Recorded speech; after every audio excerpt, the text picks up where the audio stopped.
اچھا شاہ صاحب، پیری مریدی کا کانسیپٹ آج کے دور میں سمجھ میں نہیں آتا، آپ اس کے متعلق کیا کہتے ہیں اور ایک شیخ کامل کی ذمہ داری کیا ہونی چاہیے؟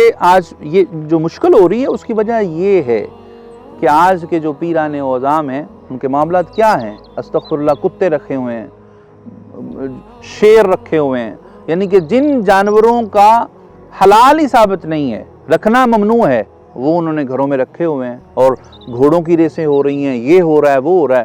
تو اس وجہ سے ایک ذی شعور انسان، ایک صاحب عقل بندہ جو ہے وہ پھر نکتہ چینی کرتا ہے۔ اور میرے شیخ کامل حضور سیدی بابا جی سرکار رحمۃ اللہ علیہ تعالیٰ فرمایا کرتے تھے کہ جو شیخ کامل ہوتا ہے وہ اپنے مرید کو اپنی اولاد سمجھتا ہے، اور اپنے مرید کی اولاد کو وہ اسے بھی اپنی اولاد سمجھتا تھا۔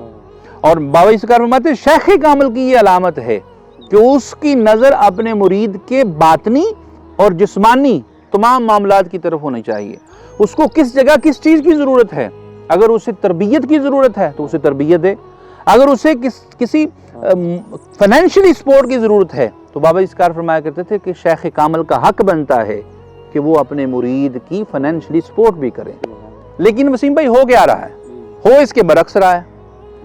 مرید بیچارہ سائیکل پر اپنے پیر کی پراڈو کا پیٹرول لے کے جا رہا ہے۔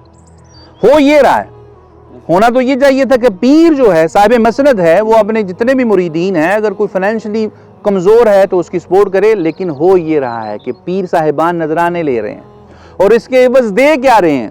سوائے جہالت کے اور کچھ بھی نہیں۔ کسی بھی آپ جو موجودہ اللہ ماشاءاللہ چند ایک کے سوا موجودہ جو آستانے ہیں، ہوتا کیا ہے؟ میلے لگے ہوئے ہیں، نقلیں ہو رہی ہیں، خسرے ناچ رہے ہیں، یہ ہو رہا ہے، وہ ہو رہا ہے۔ نہ نماز کی ترغیب ہے، نہ ذکر و اذکار کی ترغیب ہے، نہ سنت مصطفیٰ کی ترغیب ہے۔ ہو اس کے برعکس رہا ہے۔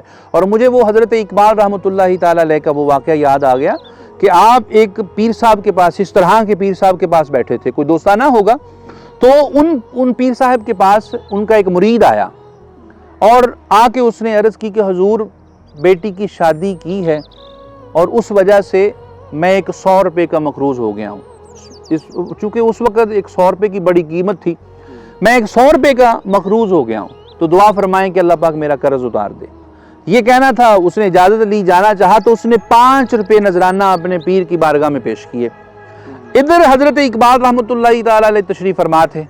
آپ نے جب وہ نذرانہ دیکھا تو مسکرا پڑے، وہ مرید چلا گیا۔ اب پیر کو کھٹک گئی، چونکہ حضرت اقبال اللہ اکبر کلندر وقت تھے۔ آپ وہ جو پیر صاحب پوچھنے لگے کہ حضرت اقبال آپ مسکرائے کیوں، اس کی وجہ کیا ہے؟ تو آپ فرمانے لگے کہ پیر صاحب کوئی ایسی وجہ نہیں، آپ جانے دیں۔ وہ ضد میں پڑ گئے کہ مجھے بتائیں وجہ کیا ہوئی، کوئی ایسا ایکٹ نہیں کیا، کوئی ایسی بات نہیں ہوئی، تو آپ مسکرائے کیوں؟ آپ نے فرمایا کہ میں اس مرید کی قسمت میں مسکرایا ہوں۔ کیا؟